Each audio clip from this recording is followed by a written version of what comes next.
Hey everyone, thanks for joining us today for the first ever St. John's men's basketball afternoon chat, obviously during these unique times here on WebEx. My name is Vin Parisi. I'll be your host and kind of, follow us along the way here, but obviously giving the floor to the most important people of the hour. I'm the host of college basketball on SNY, as well as a color analyst for Fox Sports, but most importantly, a proud member of the St. John's men's basketball radio team with the great John Minko and others. This is a really, really special, great opportunity. Hundreds of St. John's fans signing up for today, which is tremendous. And obviously the timing of this chat and this afternoon get together for all of us in Red Storm land circulates and is timely with The Last Dance. The 10-part documentary series recently aired on ESPN, featuring St. John's great Bill Wennington, amongst others. So we're going to dive into that. We're going to talk Johnny's basketball. We're going to talk Big East. We're going to talk Bill Wennington.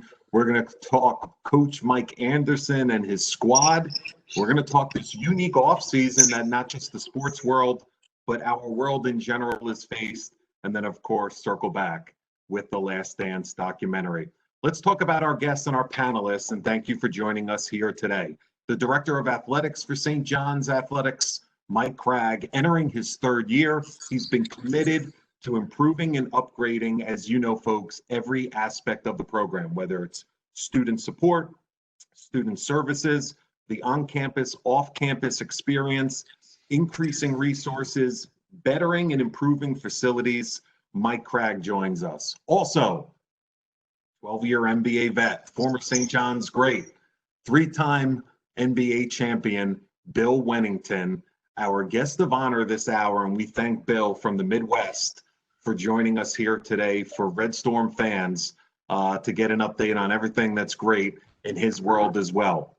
Also, we're going to be joined, unless we are joined right now, we are with the head coach, the leader of your Red Storm men's basketball squad, head coach Mike Anderson. We're going to talk to coach as well. So before we dive into anything too deep, let's just get a state of the union right now from Mike Gregg. Mike, this has obviously been such a unique time these past 3 months, and take us through what the challenges have been, but really taking Red Storm fans up to date as to everything that's been going on with the program and the department off the court per se. Great. Thank you, Vin, and thanks for everybody joining us today. This was a terrific idea from our Red White Club leadership, and getting and reaching out to Bill. And Bill, it's great to see you. And Coach and I have been on many calls like this together over the last 3 months, and I look forward to being in the same room with him again, like all of you. But it's been, I'll be brief and just saying that the State of the Union, as you put it, is going as strong as we can. And the togetherness in our department has been strong. But as you said, it's come with a lot of challenges. But our purpose has not faltered in the least, and that is to be here for our student athletes and to provide, their safety and health. And that's how we're approaching coming back. And we're getting closer, as many of you know, or are experiencing New York City now being in phase 1 of reopening.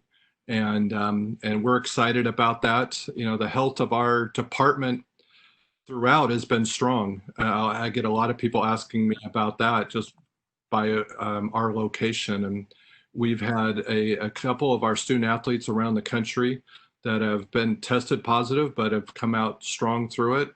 And the same with our department and our university as a whole. And so you might have heard me mentioning earlier, I just think that through this experience, our strengths have become very clear. And that is that we're very mission oriented, and that's to be the best we can be in everything we do. And that's what I'm excited about today, because to have Bill and Coach Anderson, that's what they've long been a part of as well. And that's excellence and being the very best. And to watch The Last Dance from my perspective, I grew up a Michael Jordan fan. And so to relive those days was, I was enthralled and loved it. To me, that was the heyday of the NBA. And then as I moved into my world of administration and college basketball and college athletics, I've been much more focused on the game of college basketball and college athletics. I still follow the NBA, know a lot of the guys, but the era that we're about to talk about is, in my mind, unparalleled. And I know when I first came to St. John's, one of my big thrills was to meet Bill Wennington in person, because I'd only seen him on TV and as a St. John's player, and followed that. I'm a class of '86 at the University of Washington. So we're of the same general age. And so to see him and meet him, and then get to meet his son and as well, and just a special part of St. John's history. And so I thank you, Bill, for being a part of this today. But that's just been the long-standing part of many people like Bill, to be involved and invested in their alma mater. And that's something that's extremely important to me and to Coach Anderson and our entire department. Our success is only going to keep going and going as we have the involvement of those that have worn the uniform and our alums throughout the country, and most specifically here in the tri-state area, that it's vitally important that we rally together and be together as often as possible. That's what sports can do, is it's a common bond. And that's what we saw in the Last Dance. It's what we saw last year in Coach Anderson's first year here. It's what the history of St. John's basketball and St. John's athletics is about. And so the future is bright. And it's, to me, it's never, we're going to have so much fun and excitement when we're all back together. And to me, it starts today, seeing Coach Anderson and being with all of our fans and alums today. This is a special day. And so I'm very appreciative of the Red White Club and putting this together. Our Red White Club is vital to the importance of our success in athletics. And just being an annual member and being a part of that helps directly run our athletic department. And we could not do it without the Red White Club. And so for all of you that are part of that, I thank you. For those that aren't a part of it, please go to our website. Please join. We need everybody. And that's the next steps we take as an athletic department and as a basketball program, is really getting that investment in. And we're excited as far as the season ahead. Coach will talk about that. So it goes without saying that I'm excited too. But thank you all for being here. I look forward to listening and watching. Thank you so much, Mike. And for those interested, you can donate to this great cause, the Red and White Club. You could go to stjohns.edu/give-red-white. stjohns.edu/give-red-white. And we thank the Red and White Club for all their support in putting this tremendous event together. Let's say hello to the leader of St. John's men's basketball and the Red Storm, Coach Anderson. And, you know, for many fans and all of us, we haven't seen Coach since he was actually coaching in the last and final men's college basketball game of the season. It wound up being a different type of March Madness that the world was not prepared for. Coach, take us, you know, behind the scenes of, you know, just this entire process and you know, how different St. John's men's basketball program is now in June compared to where you guys were in mid-March. And how to all the Red White. Okay. Hey, Bill, how you doing? Doing well, Coach. All right. I guess the last time I saw you, I didn't see that beard. I guess that's the quarantine look there, huh? That's exactly it. I had one going that way, but I had to. I'm so ready to get back up with our players that I had to get it off. And I said, you know what, get ready to go again. As you was talking about, Van, you talked about the last time we played. Obviously, we were playing at the Garden against Creighton, and all of a sudden, we played for a half. And I want everybody to know, Creighton was in trouble. Creighton was in trouble. I'm gonna tell you that. But it just stopped, and it was just a surreal moment. And you know, as a coach and being a leader, you know, the toughest part is with our players. When we went into the locker room, they were so angry, disgusted, you know, and and making sure they understand there are some bigger things than basketball in sports. It's about life, and obviously we're concerned about the pandemic spreading throughout. So having to calm those guys down, that was they were really disappointed because we were playing some of our better basketball. But you go from I think that was the 12th of March to where we are right now, and a lot has taken place, and I think rightfully so. I think it has brought out some things that obviously we as a country have to discuss. And not only as a country, but I think even as a world. I mean, when you look at what is taking place, and so the thing I can appreciate about St. John's and what they stand for, the city of New York. I think they've always been progressive, and racism is a big problem. And until we can have that conversation, and it can't be just one race discussing it. It can't be just black. It can't just be brown. It's got to be white. It's got to be everybody. And I want to make sure that everyone know where I'm coming from. I think until we can talk, it's going to be uncomfortable. It's got to be uncomfortable before it gets comfortable. And so until we talk about the police brutality, until we talk about the education, the lack of funds, until we talk about the health, the pandemic has really shown where the low income people of color are really being affected by this pandemic. It is just it put a magnifying glass on a lot of different areas, and so I want to say that at the beginning because it's kind of like it's the elephant in the room, and but we got to talk about it, and hopefully as a country, I put a statement out that said until we value other lives as we value our own.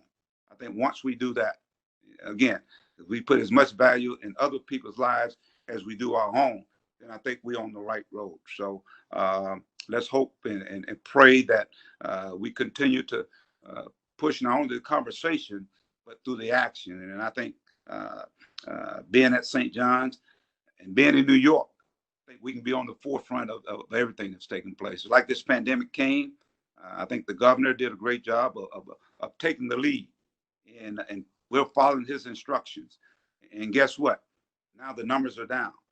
So now we got to do the same thing, take the lead in all the things that are taking place. So again, I just want to get that because that's something that's heavy on my heart. And as a leader at the university, at St. John's University, I will continue to push forward, and hopefully we can become part of the solution. I think that's what sports does. It brings everybody together, and that's what we want to make sure we do our part here.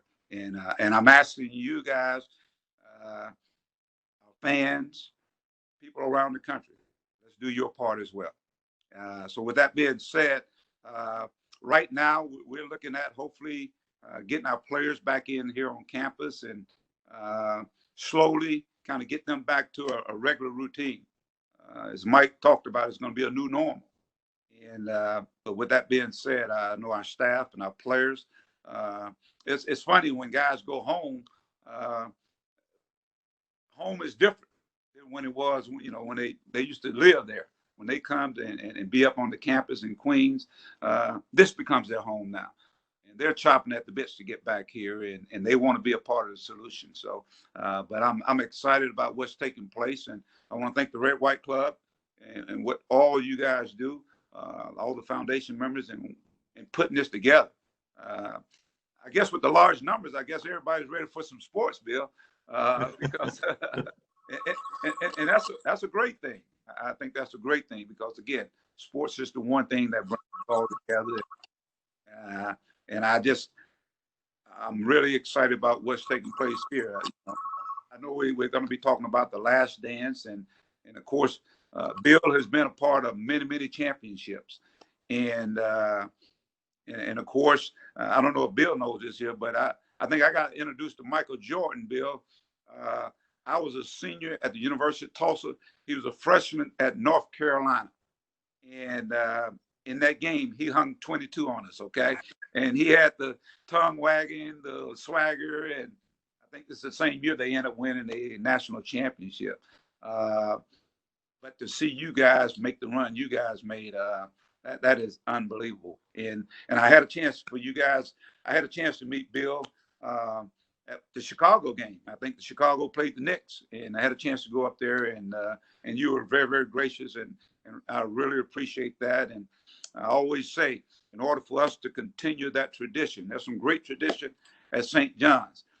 I think the kids that are here presently, they need to hook up with the future, because all you guys did was build St. John's to be one of the top 10 winningest programs in the country.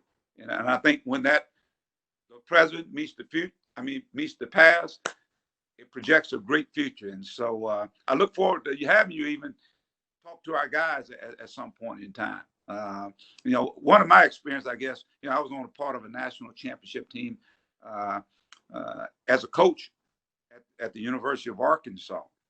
And, one of the questions I know I would be asking Bill is that, after you won the first one, how many did you guys win, Bill? We won 3, the second 3 championships. I was part of that. Okay, 3. And so people always ask me, how do you feel in that moment? And when the championship was won, we beat Duke, as a matter of fact. Sorry, Mike Craig, we beat Duke in the championship game. But a lot of people asked me at that time, I remember it. How did it feel and all that? But I was so caught up in the moment, I was looking forward to the next year when we got to have a chance to win it again. And so it's not until you get away from it that you have a time to reflect. And then you go like, man, we did do that. And I say that, Bill, because when I watch you and in the documentary and all that, I could sense that. It was like, man, wow, did we do that? Yeah, we did that. But you're so into it that you're so focused on what you got to do.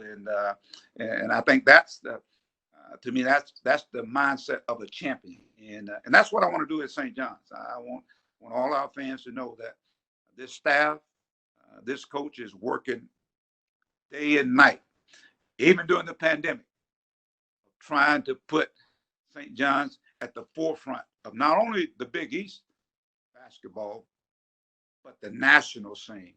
And that's my charge, and that's my vision. And I'm super excited. We've had some guys move on, obviously, since our season. As you guys know, LJ put his name in the portal. Mustafa graduated. Damon Sears and Ian Steer, they moved on. So now when you look at the core of our basketball team coming back, and I'll discuss it even more later on, but I'm excited about those guys coming back, as well as a really good recruiting class. So it's an exciting time for me, and I know it's exciting for our players, and I hope it is for our fans. It's just, again, so much uncertainty.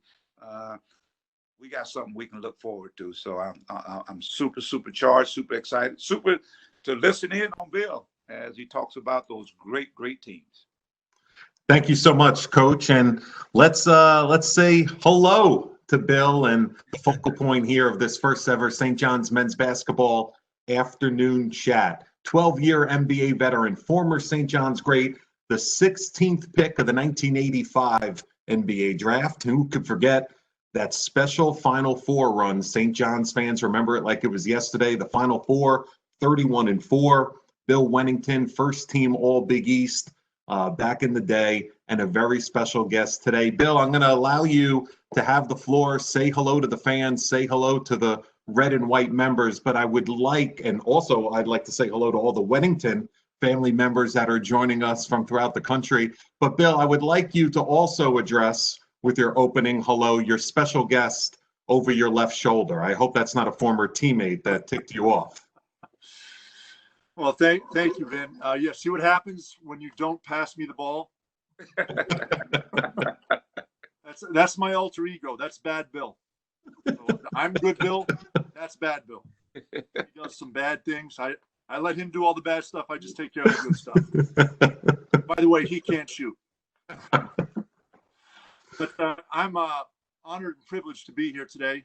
Thank you to the Red and White Club for organizing this. I think it's a fantastic way to pass the time, especially during this pandemic of COVID-19, people being stuck in a house with really not a whole lot to do, and trying to, here in Illinois, things are starting to open up a little bit as we just hit phase 3. So restaurants are just starting to open up outside now, but it's been very difficult and very different. I, to be honest with you, I did not realize how much I really do love sports. I'm not a big baseball player or a baseball fan. I like going to games, but about 3 weeks ago, I realized I was watching an hour of Korean baseball because it was on TV, and I know not one player that I know about it. And maybe I should with Terry Bross, former teammate of mine, went overseas and played over in Japan. But I just watched it, and I realized that I need to watch sports. It's really is a big part of our lives, and that leads me into what St. John's is, and obviously The Last Dance.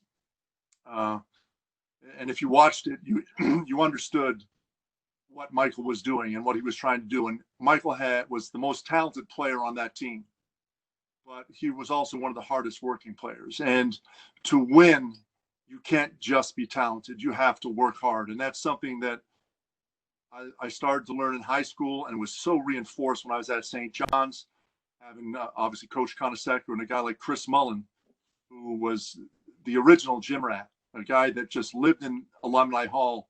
We'd have practice, and we'd go home and eat dinner. And Chris and I were roommates as freshmen. We'd eat dinner, and then after dinner, I'd open up a couple of textbooks and start to study. And Chris would be leaving. I'm like, dude, where are you going? And I'm going back to the gym. Like, really? Okay, I thought he was joking.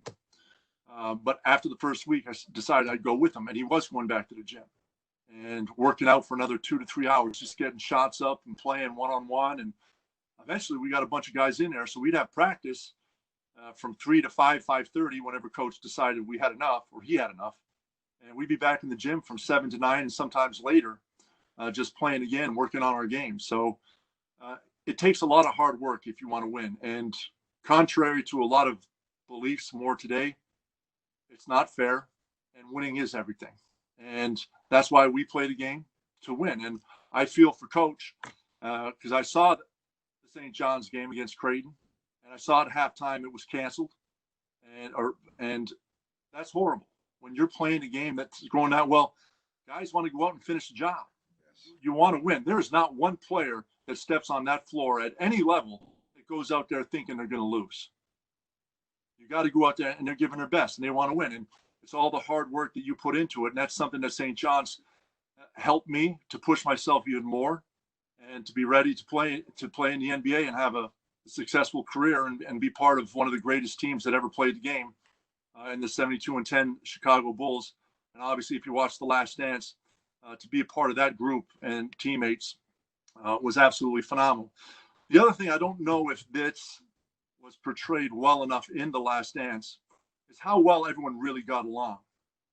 And I know when the Last Dance first came out, Michael had concerns that he'd be viewed as a tyrant. He was tough on players. He was tough on me. He was tough on every single guy in that team because he wanted to win at all costs. And if we weren't there to do our job and we weren't willing to put in 100% effort every time we stepped on the floor, be it in practice or a game, he wasn't going to put up with it. So he really helped Coach Phil Jackson in pushing us to make us strive to be the best that we could be and do our jobs. And just a little side story that, Michael would get frustrated with guys if they were lackadaisical, if they were flighty, meaning that they lose focus. But if Shaquille O'Neal scored on me, Michael wasn't mad at me. As long as I was giving 100%, I was in the right spot, I was trying to do the right thing, he wouldn't get mad. He just understood that Shaquille O'Neal is a better player than me. Patrick Ewing is a better athlete and player than I was. But if I got out of the way, or if I missed the rotation, or I was just daydreaming and forgot to go somewhere, he heard it. And that's the way he was to every single player on the team, because he wanted to win. He knew that he couldn't do it by himself. And I'm very proud that I got to play with someone like Chris Mullen at St. John's, because that really did prepare me to play with the Bulls and Michael Jordan, and the work ethic that they have to go out there and be able to push yourself to be the best you can be every day. Thank you so much, Bill. And, I just want to announce now, and thank you to some of our late arriving fans there. You would not believe how many questions I have printed out that fans have been submitting. So I just want to apologize now that if I asked Bill every one of these questions, we'd be here until the 11 p.m. late night shows begin. So I'm not going to get to all of them. However, I did pluck some good ones. I also apologize if I say your name incorrectly, but we really do thank the overwhelming interest for Bill Wennington and diving into this. So Bill, I'm going to kick it off here with the Q&A portion and really combine two. You mentioned one of them in terms of the relationships, but maybe you could combo this as we kick it off. Jacob Gruen asked, how accurate of a portrayal was the entire documentary from beginning to end? And John Budway asked about an update in Bill Wennington's life and what you're up to now and what your post-playing career has been up to. Well, we'll start with the Last Dance. And the Last Dance was very accurate. That's the way it was. And a lot of people are still questioning the relationship with Jerry Krause, how hard the guys were on him. And that was just the dynamic. And unfortunately, that's a dynamic that goes on a lot. It went on with other teams, and I had other coaches. And a lot of times that is used where to motivate the players and keep the players united. It's us against the world. And Jerry was a good general manager, but sometimes he couldn't get out of his own way. I think he did a great job. He was a great human being. If you saw him away from basketball, he was a good man. But if you saw him and you were talking basketball, it was very different, very secretive, and was trying to keep secrets and not let anyone know. He was trying to keep the edge to himself or for himself. And so it was portrayed that way. And it was difficult at times on the bus. I mean, it got a little bit rowdy on the bus where guys were going at it. And Jerry, I mean, to his credit, to a point, he fought back, but hindsight, the best thing would have been just to let it roll off your back. But obviously, you get to that position as a player and general manager and a coach, you got to be prideful, and you got to have ego. You wouldn't have gotten where you are without it. And unfortunately, that played into it and was taken advantage of and became a big issue at times. As far as an update for Bill Wennington, 7 feet tall, 305 pounds, just loving life. No, but I do the radio for the Bulls. I've been broadcasting now 18 years, or 17 and a half, really, because we only got 3/4 of the season. But 18 years have been a Bulls color analyst on the radio. And things are going well. I still have my home up here in the northern suburbs of Chicago, and I get back east during the summertime. So probably in about a week or two, I'll be back east, not far from St. John's, just outside the Wilkes-Barre, Scranton area. Great stuff. And, you know, I'm going to combine two questions here, which I'd be interested in as well, because it's always interesting to see relationships amongst former teammates as the years go by. And I think sometimes guys are surprised who keeps in touch and who doesn't keep in touch. Chelsea Scott wrote in with a great question. What was it like to, you know, relive and see some of those moments on screen with you and your former teammates? What teammates do you keep in contact today? And Thomas Jabert went a little bit deeper, saying, what about the relationship with Michael Jordan? Who do you keep in touch with from those days, Bill?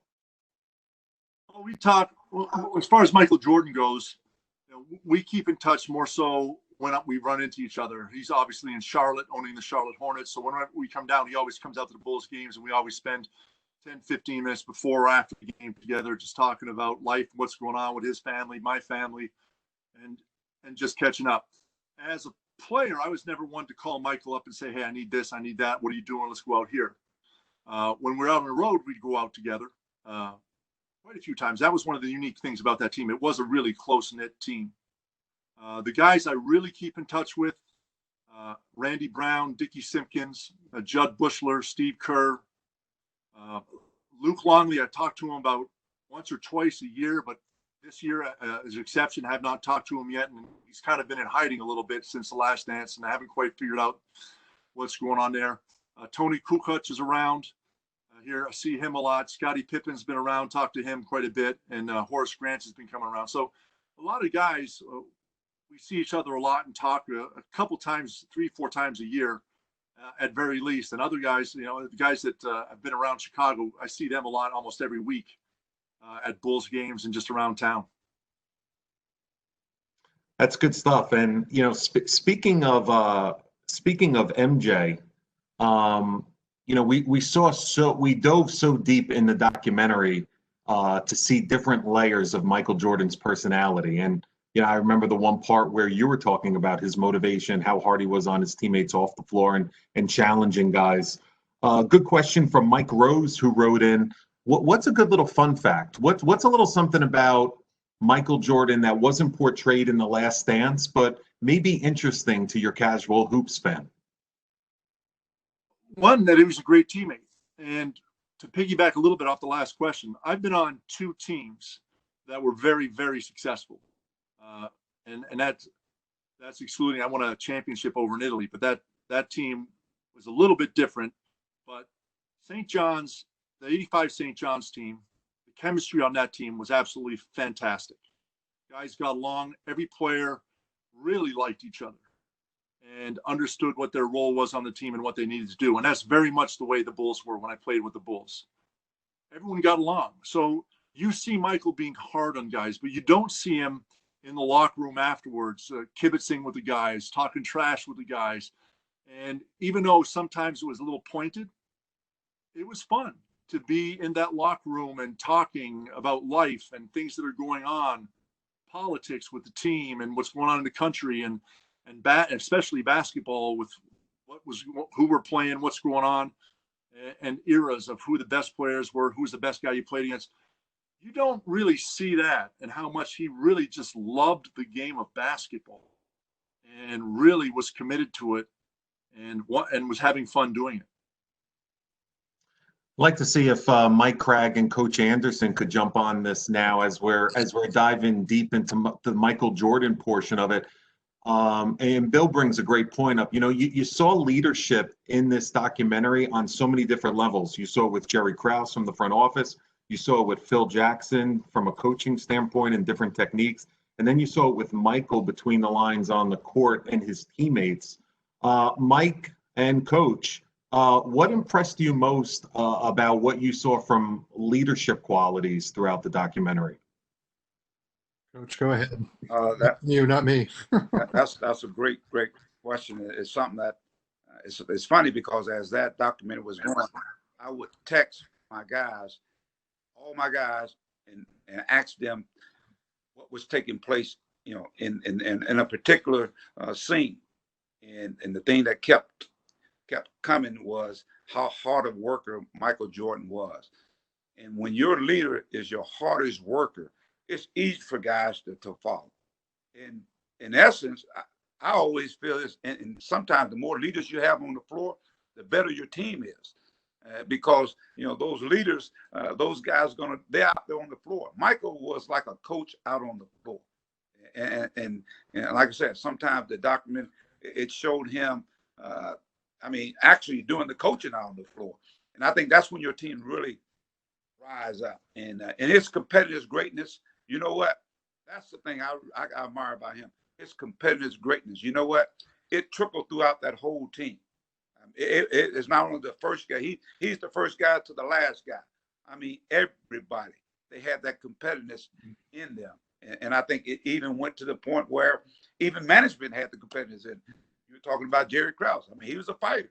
I mean, they were fighters. But when you got those guys on the floor, the leaders, they can just bring all that stuff together and make, you know, coaching. You want to know how to be a great coach.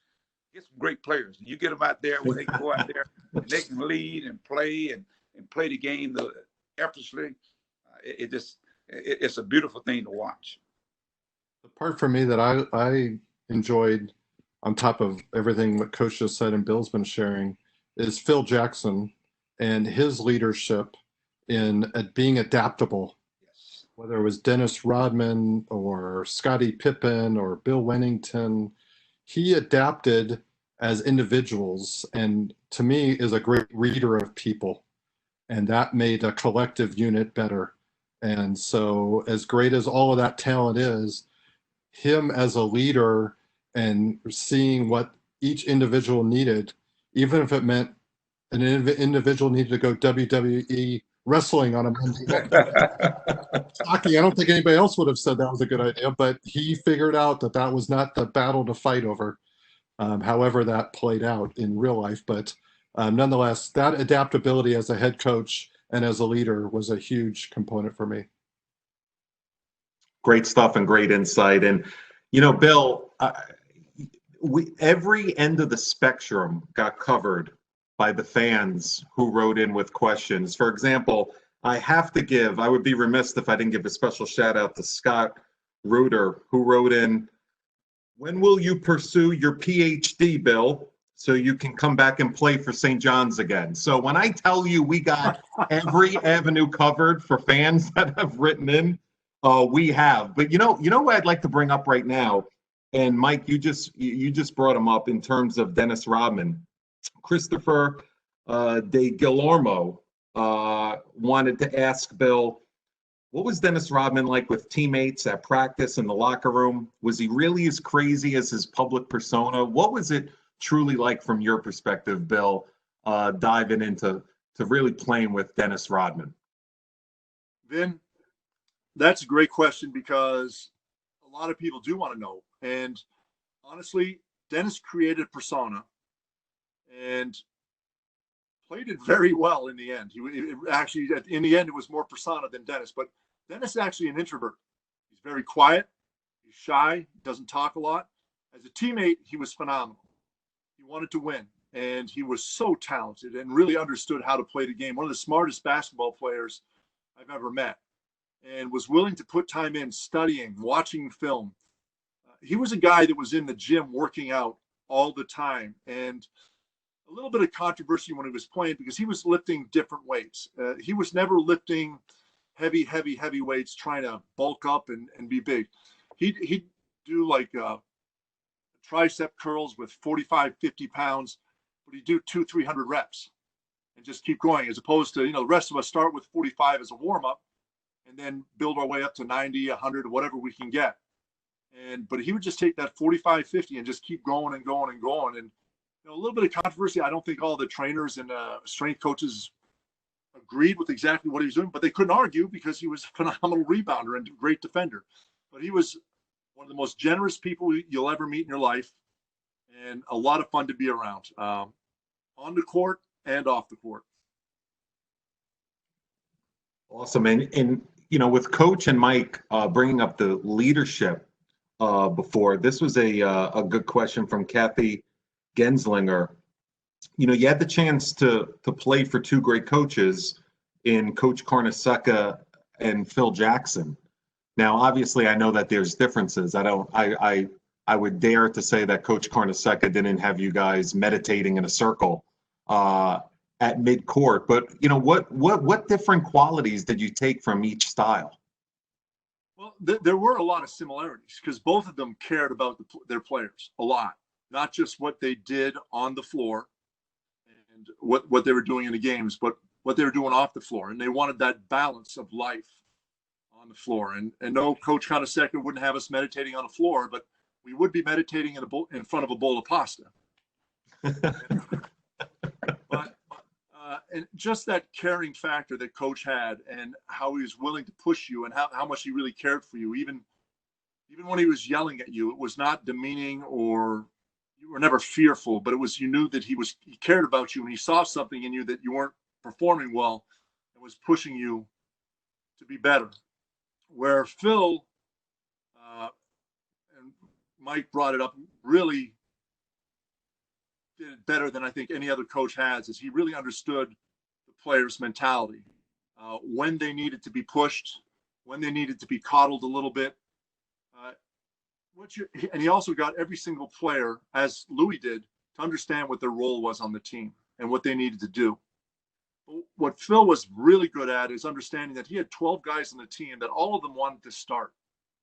Yet some of our roles weren't as big as other roles, but he made us understand, and he told us that every single role on the team was just as important as Michael Jordan's role. Because you take the one person out of it, it disrupts the whole team. It's like as the saying, you're only as good as your weakest link. So Rusty LaRue, who was a guy that played rarely, felt important in practice, knowing that he was pushing guys and doing his best to make us better in practice, playing 100%. Phil also made us realize, and along with Michael, that practice was our games. And to be honest with you, 99% of our practices were harder than the games. Guys went out there and for an hour and a half was all out. So we got to games, and a lot of times games were just easy and fun because we were so well prepared and versed to working hard and pushing ourselves that when we got to the games, it was fun and easy. But Phil really understood that, and he knew how to put his arm around me when I hadn't played a whole lot. Say, hey, Billy, you're working hard in practice. You're really doing well. You got to be ready. We got a big week coming up. New York's coming in with Patrick, and Indiana's got Rick Smits at 7-4. So you're gonna have to be ready. We're gonna need you. So, and it seemed that every time I was ready to go in his office and start cussing out and saying, "What the heck is going on? I need to play more," he was able to just reel me in and refocus me and get me back on the right page to help make the team a better team. And that's what he did with every player to make the team the best it could be. Yeah, and I'm glad you brought that up because I'm just curious to dive in just a little deeper to your relationship with Phil Jackson. I don't think it surprised many fans that, you know, Dennis needed a 48-hour vacation to Vegas, or Dennis needed to go out and, you know, be a professional wrestler with Hulk Hogan for 24 hours in the middle of the finals. But I think it was interesting to a lot of fans that, you know, Michael Jordan and Ron Harper and the squad, they're out there playing golf and smoking cigars, you know, but it's not the off season. It's the day before a playoff series starts, you know, and, you know, was that more about Phil Jackson's way, or was that more about you guys being such a veteran squad, or it was, you know, take us into that. It was a little bit of both. Phil understood that we worked hard and we needed to have that break. One year we're in New York for the playoffs, and we get to New York and they beat us in that first game in New York. I can't remember what year it was, but anyway, they beat us. So we're going to practice the next day. We get on the bus, we're in our practice gear, and we're thinking to ourselves, wow, this practice is going to be tough because we gave the game away. New York won it at the end. We're in trouble. We get on the bus starts moving. Phil stands up, turns around. We're not practicing today. We're going on the Staten Island ferry. And he took us out. That was our practice. We went on Staten Island ferry for 2 hours, went out, came back, and that's exactly what the team needed. Just to relax. Hey, you know what? It was just one game. We're better than that. It was the playoffs. We knew what we were supposed to do. It wasn't like he was going to put us in a practice and make us learn something new and different. We knew what we needed to do and how to do it. And he just had that way about him to let's blow off some steam. So Phil was fine with guys doing what they needed to do to blow off steam, but he'd also be right there and tell you, hey, if you can't do it and come and perform, then don't do it. And he had Michael and Scotty to back him up on it, and they would ride you. If you came into practice and you maybe stayed out a little bit too late the night before, they let you have it. And you saw a little bit of that with Scott Burrell in the Last Dance, where Scott went out one night and a little tired in practice, so Michael let him know about it. And that's what happened. He wanted, hey, if you can't do it, don't do it. You do what you got to do to be ready to play, because that's what we're here to do, is play games and win. You know, Coach Anderson, I'm interested. I mean, you've had a ton of success, nearly 400 wins, and, you know, you've been to the Sweet 16, Elite 8, Final Four, National Championship. You've experienced this on a great level as well. Do you recall a time where you totally threw your team for a loop in terms of what they thought they were in store for a day, but what they may have needed psychologically at that moment? Well, I didn't go on the ferry. I know that. I didn't take them on the ferry, Bill. I know that. But then to answer your question, yeah, I think you do. You got to have a sense, a pulse on your team. And there are times where, you know, we play bad and we come to practice, and I may just let one of my players run practice as opposed to me running practice. And, you know, and of course, they get right into it. But, yeah, there are times I think you don't go the norm. You just got to have a pulse of your team in terms of how you want to practice. It's just like even going down the stretch. My guys had never experienced where they go to practice and they practice for 20 minutes going down the stretch. Well, behind that is that, you know what, I want the energy, especially in the latter part of the season. I want it for the game. So they can come in and get after really hard for about 10 minutes. I may just cut practice out. Hey, we're done. Save that for the game. Save that for Creighton. Save that for Georgetown. And I think, again, you just got to have a pulse of your team. Great stuff, Coach. And I got to tell you, I 100% agree with Mike Cragg. I've always felt that Bill's era was the heyday and my favorite time frame of NBA basketball. And, you know, Bill, quick personal anecdote. My 11-year-old son, I've been shoving, you know, late 80s, 90s basketball down his throat. I mean, he's a true basketball historian for an 11-year-old right now. And just so you know, when you first came on the screen for The Last Dance, my son jumped up on the couch and said, "Dad, that's the guy that dunked the ball at the end of Michael Jordan's 55-point game against the Knicks." So, Bill, do not sell yourself short against your athleticism against Patrick Ewing, just so you're aware. I want to get to, not all the questions were for The Last Dance. It was for St. John's basketball as well. Andrew Lipton asks, the St. John's game you remember most? Unfortunately, it's the last one. That was in the Final Four against Georgetown. We had played again. We were 31-4 at the end of the year. Georgetown ended up winning that last game in the semifinals of Final Four, and that was tough. We beat them the first time we played them that year, then lost next three times we played them. That was tough. Losing. If you're a winner and you like winning, when you lose a game of that magnitude, it hurts, and it hurts forever.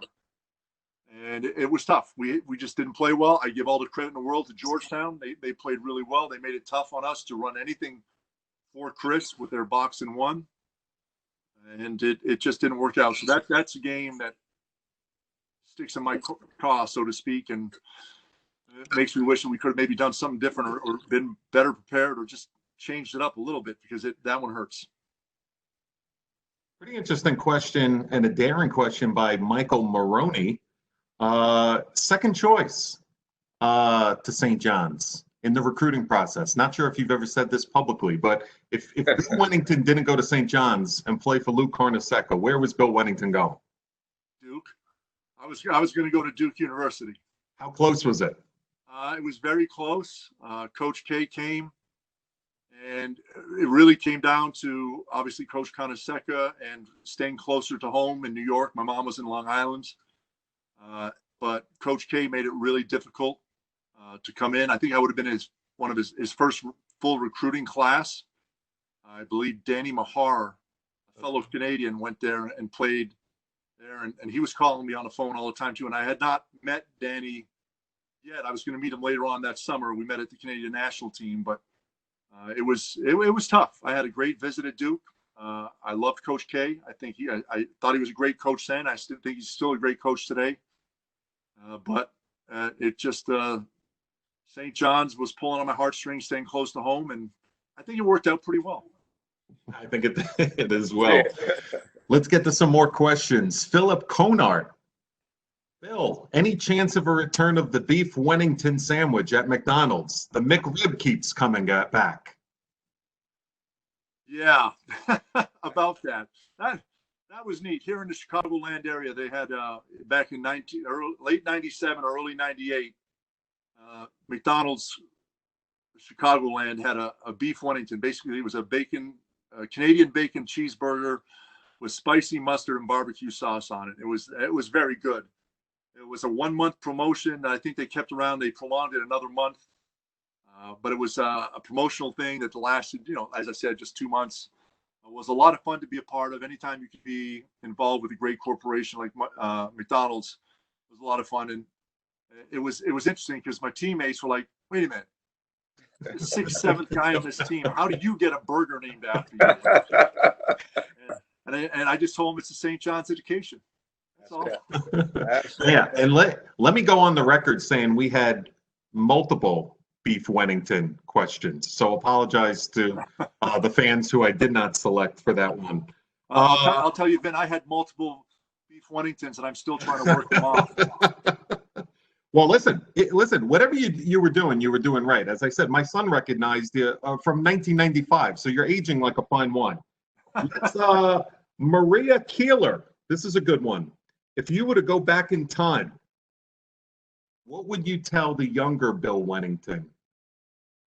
If you could go back in time, you know, Coach Anderson talked about how he communicated with his players throughout Last Dance, and you know how he's trying to mentor these young men. You know, what would you tell the younger Bill Wennington playing under Coach Hornacek back in the 80s? I would tell that Bill Wennington to stretch more, because it really becomes, it's really important. And when you're young, you take it for granted that your body's going to be like that forever. I mean, I was a hard worker, so I wouldn't tell him to work harder, because I was already working pretty hard.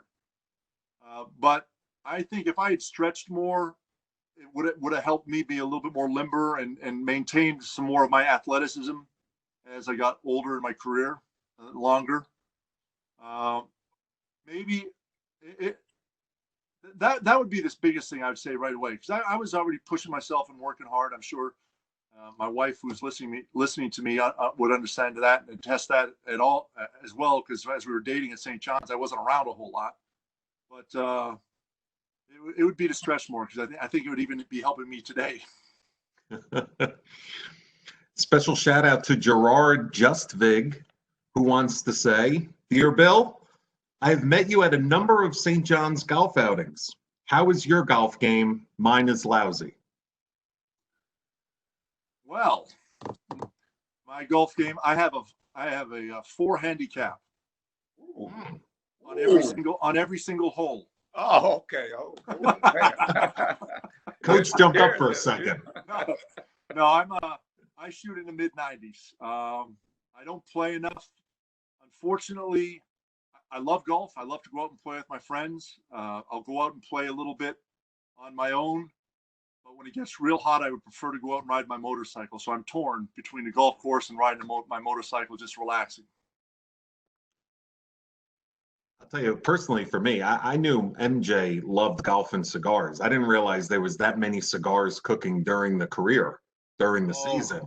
Having a Stogue in the truck with the windows up with Ahmad Rashad driving to the arena. I mean, was the passion for cigars later in the career? For Michael or for me? Yeah, for Michael.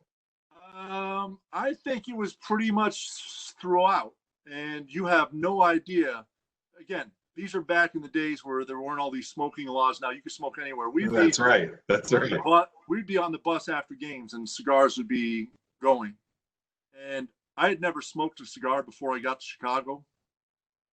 But what happens is when everyone around you is smoking a cigar, especially on a bus with the windows closed, if you don't start smoking when you're going to get sick. It's just the way it is. And several bus rides, and it was a lot of fun. It was good times. That team was a special team to be part of. Like I said, everyone got along. We were able to poke fun at each other, and we're all able to man up when we had to, and that was part of why we were so successful.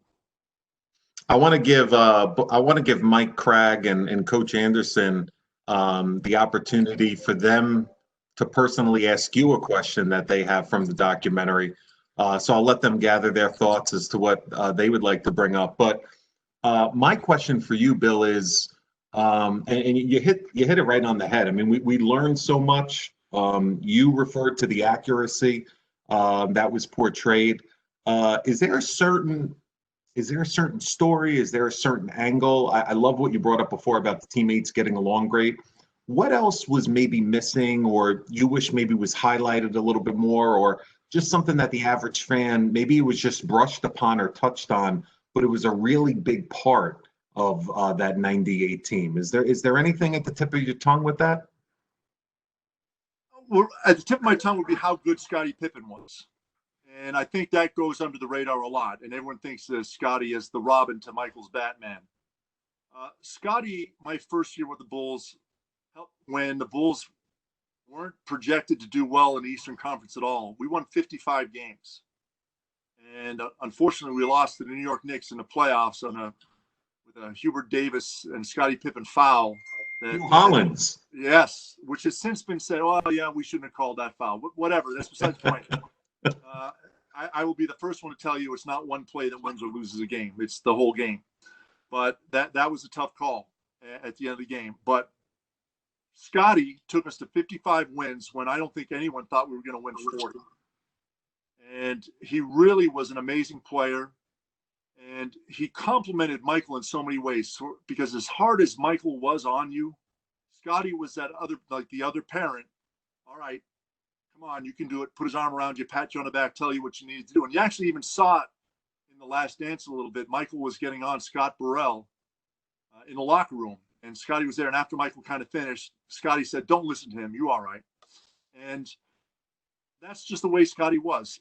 And he gets a bad rap because he's very emotional and he sometimes speaks off the cuff and doesn't think before he says things. But he's also another great teammate. And again, pushes himself just as Michael did. And maybe that started with Michael pushing him to start off.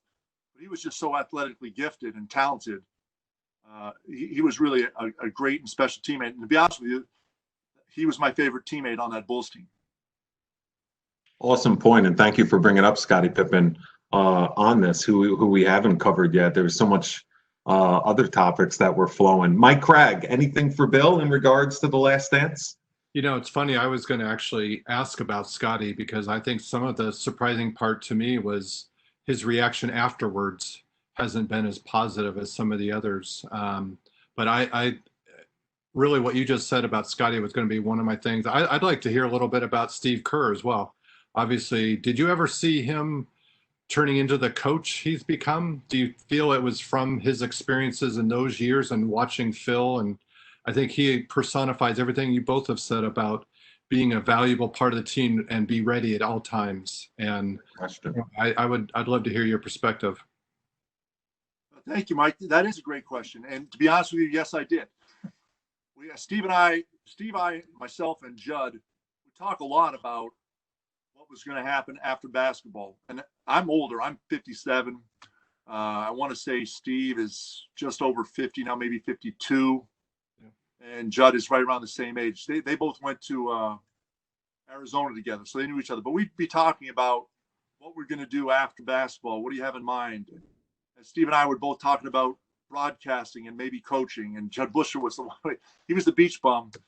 Judd was. He goes, I don't know what I'm going to do, but it's going to be in Del Mar. And actually, he did exactly that until his daughters got through college and stuff. Now Judd is coaching. Actually, he's just finished up with the Knicks this year as an assistant coach. And we'll see, obviously, with New York, we'll see what happens next year with what they're doing. But you could see Steve understanding the game and being a student of the game all the time and working at his craft, pushing himself, but understanding everything else on the floor, what's going on. And also, if you look at it, he had a great coach in Phil Jackson. Then he went down to San Antonio and had Gregg Popovich. And I think he was able to take those two philosophies, kind of blend them together and create his own identity. And he's done an absolutely fantastic job of that. And again, he understands how to keep his players motivated, how to let his players take control and have control of the game and get things done. But he was a great teammate, and obviously he's been a fantastic coach. Yeah. Thanks. Coach Anderson? Hey, Bill, obviously being a St. John's alum, playing here, Coach Hornacek, great man. Had a lot of great players that played here. And of course, with that team that you had, you used to play against a guy by the name of Mark Jackson. I think Mark was a darn pretty good player here too. And of course, he coached as well. He's done a great job as being an analyst on TV. It just seemed like Coach Hornacek, his players, it's kind of like they came here as certain individuals and they just blossomed. They just blossomed. Not only just basketball players. You yourself, you're doing radio with the Chicago Bulls. But my question would be about the teams that you guys face. If the Chicago Bulls doing that with that dynasty, they weren't doing all that winning, which team would probably have an opportunity to win a championship? I mean, there's a saying, I think it's in the with Ricky Bobby said, you either first or you're last. You know, but with that being said, my point would be is the teams that you guys played, who were some of the better teams? And I know that Indiana team was a little thorn there. I think the Knicks with Pat Ewing and that group there. I mean, you go on and on, but I guess who would be some of those teams that you go like, man, they were pretty good? Well, I obviously you in the Eastern Conference, the two you just mentioned, Indiana and New York, were the two of the best teams that played. And New York played a real physical, strong game, but they had the talent to back it up. And playing against Pat helped me to get into the NBA because he prepared me going against the best and made me realize how hard I had to work to keep up if I wanted to compete against them. And all the respect in the world to Patrick for what he's done. And I know a little while ago in the news, Charles Oakley said that Pat wasn't a real leader, and I disagree with that 100%. Having played against him at Georgetown and all the years against him in New York, whether I was with the Bulls or Sacramento or Dallas, Pat was phenomenal and a great player. Unfortunately, he just ran into the Chicago Bulls, and they were able to get to the finals when Mike wasn't playing, but they were a great team. Really, the best team I think we played against was that Indiana team in '98 in the Eastern Conference Finals. I mean, Chris was on that team. Mark Jackson was on that team. Reggie Miller. The two Davises were on that team. And just a phenomenal team. They could play physical. They could score. They were smart. They were really good defensively and really pushed themselves and competed well. And unfortunately, it happens that way. You run it into a team that's on a legacy like the Bulls were, and you just can't get over the hump. In the Western Conference, believe it or not, that Utah Jazz team was pretty good. Having Karl Malone and John Stockton out there on that team was phenomenal, and they really exploited. Really, they ran one play. It was a high screen roll, and they just had so many options off that high screen roll. And John was so good at recognizing the defense and where the help was coming from. He was able to get a shot in the corner for Jeff Hornacek, or hit Karl Malone rolling to the basket, or a big fellow Gregg Ostertag down low to score. So they just really executed really well and got the most out of the team that they had out there. So those are the three teams I think that we played during my three-peat of the championship runs that were probably teams, if the Bulls weren't there, would have had a real chance to win a championship. Well, Bill, we cannot thank you enough for fielding all of these questions, for sharing all of this insight. You know, this Last Dance documentary is going to be something that we remember for years to come, not just because of the reviews that it received and how great it was, but during such a unique time, getting bumped up 2 months, nearly the entire world watching it because it was the only form of sports entertainment at that time, but also what you shared personally from your days at St. John's as well. As we wrap it up here, Mike Cragg, you know, so many unknowns right now when you watch the nightly news each and every night, and professional sports leagues, and, you know, from an NCAA standpoint, you know, moving forward, you know, what is the future of Division I athletics, you know, as we keep battling this pandemic, and what changes, and how could the college basketball season, you know, be different next winter? We see everything that Bill's experiencing with the Bulls and, you know, the new way of life for the NBA right now, but where do you see next season?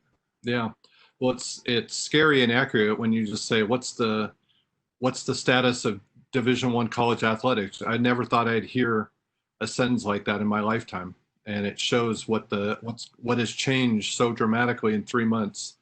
And, you know, it's really brought a call to arms, if you will, of being together and honestly trying to figure this out in a new way. And with it, a lot of it out of our control. And I think that's the toughest part, is there's so many unknowns. And so as we've gone through this, like everybody, I'm encouraged every day that we're getting to a better place. But that's just my optimistic view of the world. Not every meeting I go to has that same optimism. For me, the telltale signs will be how college football re-engages, re-socializes this summer. And of course, the NBA and NHL playing, but even that world's going to be a little bit, at least as I see it, more of a bubble. We don't have that bubble opportunity, if you will, in college athletics. They are student athletes. There needs to be a university life. And so we're dependent on that as well, as every university figures out what that's going to look like. We're just a subset of our university's life. And so, we'll play our part of that. But I anticipate we'll have sports. I anticipate we're going to have college basketball. For us at St. John's, we'll have a hybrid, of course, of Madison Square Garden and Hornacek Arena. It may look a little bit different than years past, but the bottom line is the kids want to play. We all are anxious to play, and we just got to figure it out with always there and a priority of safety and health. And I believe we're going to get to that point. There are a lot of optimistic signs, but like I said, your very question is a tough one, and it's just going to take time. It's June 9th, and so you lose perspective of time too. I mean, we've been through this for about 3 months now. 3 months from now seems like a really, really long time away from now, and it is. And a lot will change on a daily basis. And that's where I'm proud of our team at St. John's, our athletics department team. We've been very much involved and at the forefront of this entire situation. And a lot of it is because of our location being in New York as the epicenter. And as Coach said, we're just in a special place of all of our societal issues and our university life that we have an opportunity to be heard and to make a difference. And to me, that's what St. John's makes it so special. And I think we've seen that here today in these 75 minutes together with one of our greats and his insights and perspectives and his love for his alma mater that'll never go away.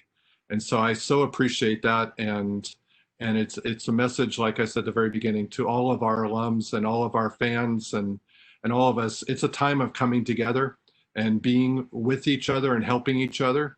And I think we've grown from this experience over the last 3 months to see that as even more important. Thank you so much for those words, Mike, and for everything today. Coach Anderson, you willed in your first year 8 newcomers to a 17-win season. In a perfect world, what do Red Storm fans have to look forward to next season?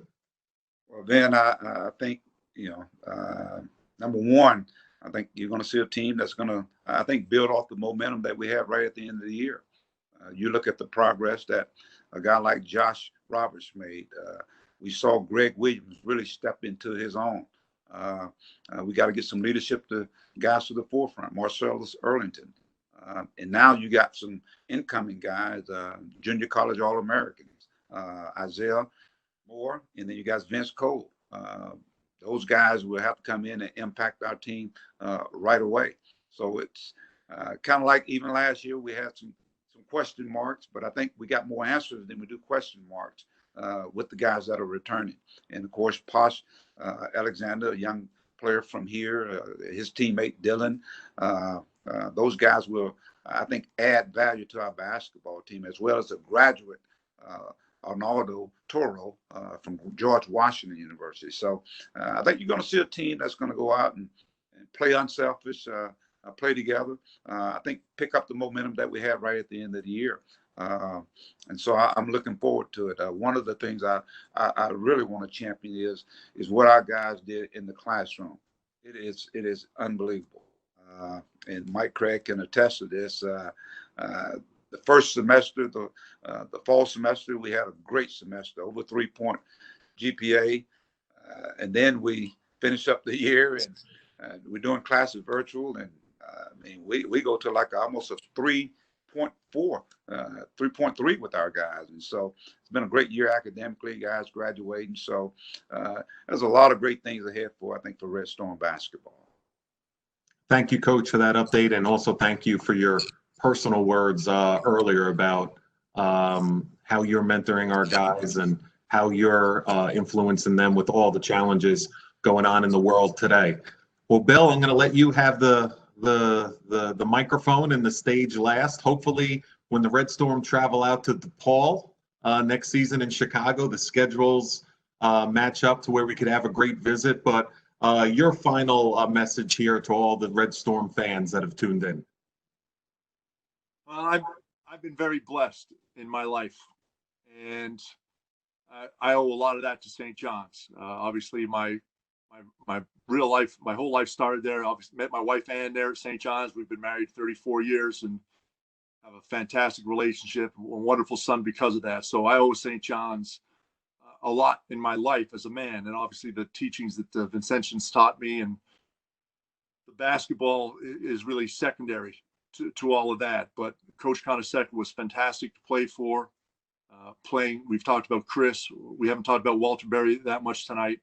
But Mark Jackson, what a key role he was in that, coming up as a young player, playing and making that Final Four team so special, and how great he was. And those guys helped prepare me to have my NBA career and get me ready for it.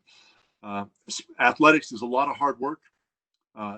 We talked about talent, but if you're not working hard, you're not going to push yourself and be the best that you can be. And that's one of the things that St. John's helped teach me, to push myself to be better and better. Coach was talking about in education, grade point averages. And I can't stress how important that is, because basketball doesn't last forever. You're going to have to do something else later on. And St. John's taught me that, to work hard, not just on the floor, but in the classroom. And I took my communications, television, radio production degree to heart. And here I am, 18 years now, a broadcaster in Chicago. And when you really think about it, I'm 57 years old now. I retired from playing basketball when I was 37. So a lot of my life was left. And for young players out there, understand, even if you make the NBA, you're going to have a lot of time after the NBAs. And hopefully you'll make enough money that you don't have to work, but you're going to want to do something. And if you learn how to do something and learn a skill, or get the education you need to maybe do something else, a secondary career, it's great for you. And St. John's gave me that. And for that, I'm very appreciative. Well, I'll tell you what, Bill, a lot of athletes have great memories from their college days, but not all of them always give back to the alma mater in a special way. So you should be commended for taking all of this time today. And thank you to the hundreds of Red Storm basketball fans that tuned in today. Thank you to Bill Wennington. Thank you to head coach Mike Anderson. Thank you to athletic director Mike Gregg. And thank you to you, the fans, with the Red White Club and all that you do for the student athletes, supporting them across the entire athletic department. Once again, it's stjohns.edu/give-red-white. If you're interested, we look forward to seeing you at Carnesecca soon. We look forward to seeing you at Madison Square Garden soon. For Vin Parisi and the rest of the St. John's Athletic Department, thank you for joining us today. Stay safe, stay healthy, and we will see you soon.